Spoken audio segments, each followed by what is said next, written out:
ఉమ్మడి నెల్లూరు జిల్లా గూడూరు నియోజకవర్గంలో మినీ మహానాడు ఘనంగా నిర్వహించారు. నియోజకవర్గం నలుమూలల నుంచి టీడీపీ కార్యకర్తలు, నాయకులు, అభిమానులు తరలివచ్చారు. ఎమ్మెల్యే పాశం సునీల్ కుమార్ పార్టీ జెండాను ఆవిష్కరించారు. అనంతరం దివంగత నేత, తెలుగుదేశం పార్టీ వ్యవస్థాపకులు నందమూరి తారక రామారావు చిత్రపటానికి పూలమాల వేసి నివాళులర్పించారు.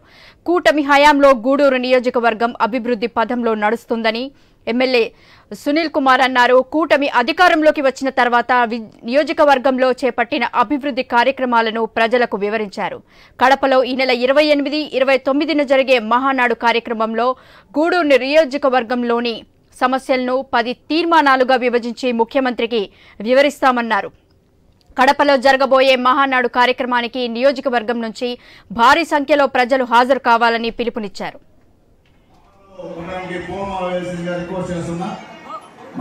మన పార్టీ క్యాడర్ పైన కక్ష సాధ్యం చర్యలు చేసి మన పార్టీ క్యాడర్ ని ఇబ్బంది పెట్టడం మాత్రం ఎవరు రికమెండ్ చేసినా నేనైతే తీసుకోను, తప్పుగా మాత్రం అర్థం చేసుకోదు. మీరే గెలిపించున్నాను, మనమే పనిచేసాం. కొత్త వాళ్ళు పాత వాళ్ళు ఎవరు మనకు పనిచేయాలి, మీరే పాత వాళ్ళే పనిచేశారు. కాబట్టి అదనంగా తెలుగుదేశం పార్టీకి బలం అవసరమే, కానీ మీ బలం సరిపోతుంది మామూలుగా. కానీ ఇంకా స్థానిక సమస్య కాబట్టి మనకి తప్పదు, కాబట్టి మనందరినీ చేర్చుకోవాల్సిన అవసరం ఉందని చెప్పి నేను తెలియజేస్తున్నాను.